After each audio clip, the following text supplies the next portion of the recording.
আসসালামু আলাইকুম। আশা করি সবাই ভালো আছেন। আপনারা অনেকেই জানেন বাংলাদেশের পাশাপাশি বিভিন্ন দেশের স্কিল পারপাস বা ইঞ্জিনিয়ারিং সেক্টর বা টেকনিক্যাল সেক্টরে আমরা কাজ করতেছি। আমরা মূলত ইঞ্জিনিয়ারদের নিয়ে কাজ করি।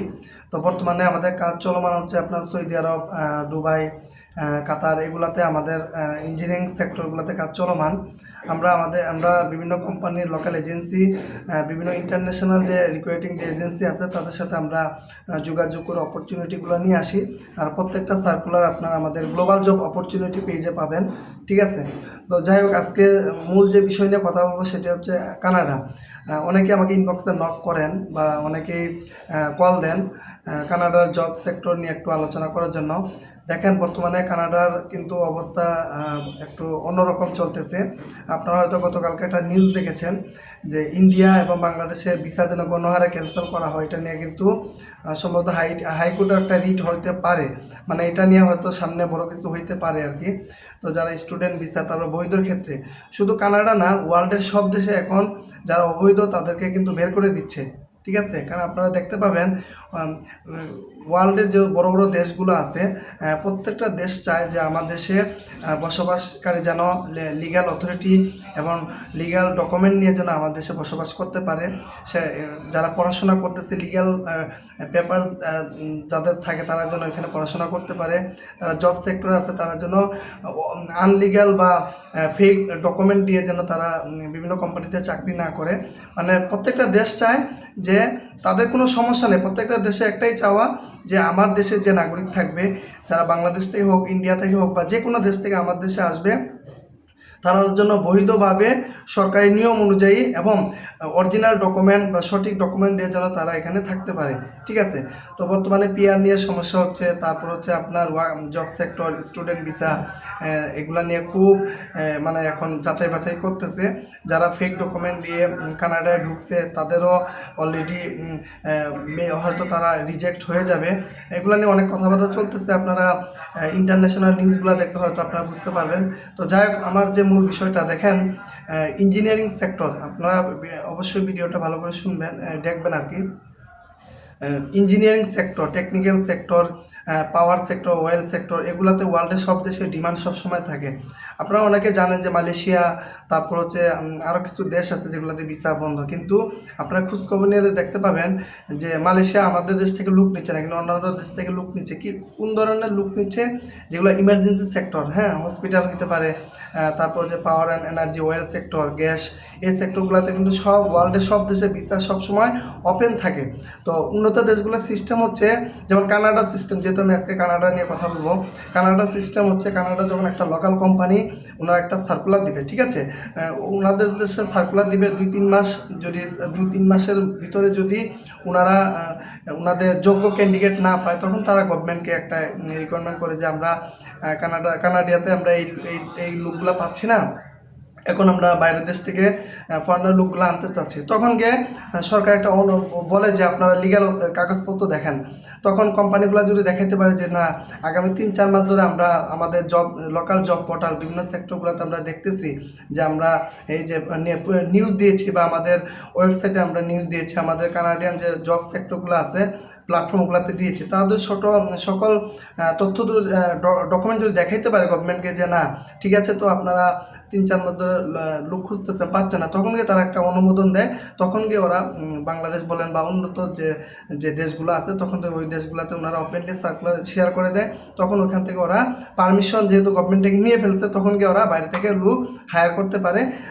আর কোনো অন্য উপায়ে তারা লোক হায়ার করে না। ঠিক আছে? তো এখন আপনারা যারা কানাডিয়াতে জব সেক্টরে ওয়ার্ক পারমিটে যেতে যাচ্ছেন, আপনারা অবশ্যই প্রথমে বিভিন্ন কোম্পানিগুলো একটু সার্চ করবেন। কোন কোম্পানিগুলোতে কানাডিয়ানতে লোকাল কোম্পানিগুলোতে সার্চ করবেন, দেখবেন যে কোন কোম্পানিগুলো কানাডাতে লোকালভাবে আছে। ঠিক আছে? ওগুলা ওয়েবসাইট ঘাটাঘাটি করবেন। তারপর হচ্ছে ইন্টারন্যাশনাল যে জব প্ল্যাটফর্মগুলো আছে সেগুলো একটু ঘাটাঘাটি করবেন। ঠিক আছে? তাহলে আপনারা যখন যে সার্কুলার পাবেন, সেই সার্কুলারে আপনারা ওদের কোম্পানি রিকোয়ারমেন্ট অনুযায়ী আপনারা অ্যাপ্লিকেশন করে দিবেন। ঠিক আছে? তাহলে দেখা যাবে যে ওইখান থেকে আপনি খুব দ্রুত একটা রেসপন্স পাবেন। তারপর মনে করেন যে আপনি ইন্টারভিউ দিবেন, ওয়ার্ক পারমিট পাবেন, এলএমআই পাবেন, মানে এভাবে আস্তে আস্তে ধাপ অতিক্রম করবেন। বর্তমানে কিন্তু কানাডাতে ভিসা জালিয়াতি নিয়ে কিন্তু অনেক সমস্যা হচ্ছে, এমনকি ইমিগ্রেশনের নাম ব্যবহার করে কিন্তু অনেকে মানে এরকম কিন্তু মানে মানে ভালো কাজ করতেছে না। ইমিগ্রেশনের তথ্য দিয়ে, তারপর হচ্ছে আরও বিভিন্ন ইমেল ডোমেন তৈরি করে, ওয়েবসাইট তৈরি করে নিজেরা প্রতারণা করছে বিভিন্ন লোকদের সাথে। তো এটা নিয়ে কানাডিয়ান সরকার খুব সতর্ক, ঠিক আছে। তো আপনারা যারা কানাডাতে ওয়ার্ক পারমিটে যেতে চাচ্ছেন, অবশ্যই বর্তমানে কিন্তু এটা নিয়ে খুব ভালোভাবে কিন্তু এটা জালিয়াতি হচ্ছে। এই জন্য আপনারা কানাডিয়ার যে কোম্পানিগুলো আছে কখনোই টাকা দিয়ে কিন্তু আপনাকে চাকরি দিবে না, কখনোই না, ঠিক আছে। আপনার যদি যোগ্যতা মিলে ওরা আপনাকে হায়ার করে নিয়ে যাবে। এখানে ইমিগ্রেশন বা বায়োমেট্রিক্স যে কিছু কিছু বিষয় আছে, এগুলোর জন্য আপনার টাকা পে করতে হবে, এগুলো গভর্নমেন্টে খুবই অল্প টাকা, ঠিক আছে।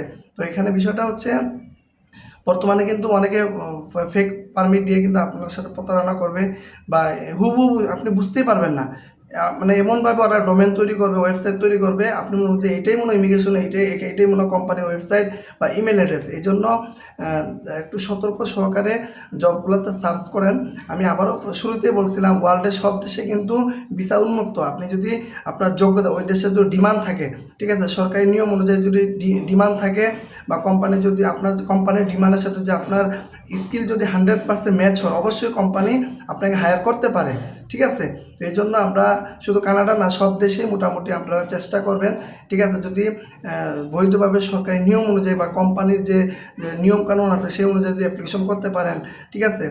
কোম্পানির সাথে আপনার ম্যাচ হচ্ছে না, তো আপনি ওখানে অ্যাপ্লাই করে তো লাভ নেই। এই জন্য আগে লিগ্যাল অথরিটিতে আগে দেখবেন যে আপনার সাথে ওই স্কিল যাচ্ছে কি না, ঠিক আছে।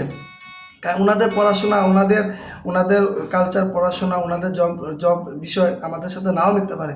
এই জন্য আমরা বিষয়গুলো একটু ভালোভাবে যাচাই বাছাই করে তারপরে যাব। এখানে আপনি প্রথমে যদি অ্যাপ্লিকেশন করে ফেলেন, পরবর্তীতে আপনি পারমিট পাবেন, পরবর্তী ইন্টারভিউ শিডিউল হবে, তারপর ভিসা, এইভাবে আস্তে আস্তে ধাপে ধাপে আপনি আগাইতে পারবেন, ঠিক আছে। ওয়ার্ক পারমিট ছাড়া আপনি কানাডিয়ানের আপনি পাবেন না, পরবর্তী ধাপে আগাইতে পারবেন না।